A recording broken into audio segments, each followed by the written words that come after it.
This came out of nowhere. Maybe we should have seen it coming. Russell Wilson's been benched by the Denver Broncos with 2 games to go in the season. They're still holding on, still trying to fight their lives to get into the wild card race. Russell Wilson benched. He will be released at the end of the year. The head coach, Sean Payton, says, yes, there is an economic component to the decision we've made. However, they were 1-5 out of the gate. They fixed things.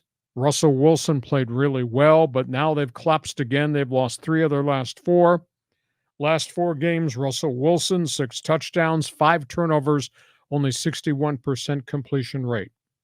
The economic component is this. If he plays the last 2 games and he gets hurt, his $37 million contract next year is automatically guaranteed.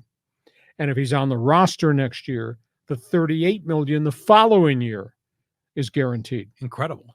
Why the Broncos would ever give him a structure of that contract where this injury component could kick in at the end. That's why he's being removed. A, he's not playing well.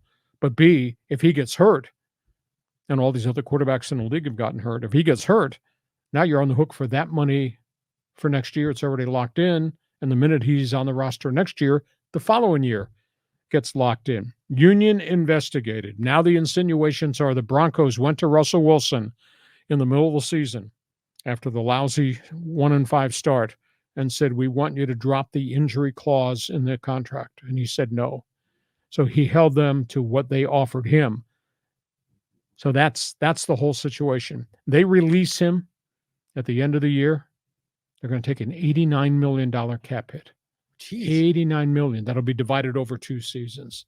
That's still a big cap hit. Yeah. It's obvious they want to get rid of him, and they're going to go a whole different direction. Sean Payton wants another quarterback. I think the burning question with 2 weeks to go in the season, do you lose the locker room? There are probably a bunch of Russell Wilson guys in that room. Now, it's interesting, Russell Wilson's response today, it's the first time he's spoken. He says, I'm with God. God has a plan for me. So he has not publicly gone bitter and dropped the nuclear warhead on Sean Payton.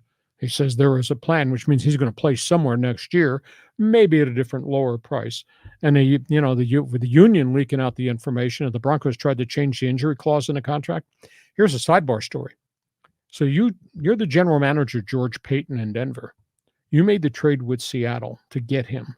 You traded 2 number 1s, 2 number 2s, a 4, 5, and 6, and you traded 3 players. One of them is a Seahawks starting tight end, Noah Fant. The other is the young quarterback, Drew Lock. Mm-hmm. Then that general manager, George Paton, after making that trade, gave him this mega contract extension with all the injury clauses in it. Could you please tell me why he still has his job? All right, your response, Wilson, Payton, Broncos, GM. Yeah, I mean, it's just a weird story. I mean, it's like these perverse incentives. Why would you get your contract extended if you got hurt?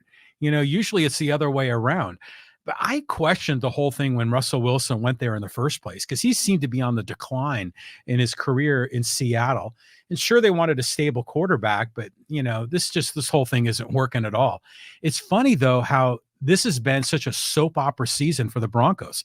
They lose like by 1 million points to the Dolphins. The scoreboard was 70-20. 70-20, and then they ended up, coming back, and now they're in the playoff hunt and they're getting rid of their quarterback. So the whole thing is just nuts in Denver.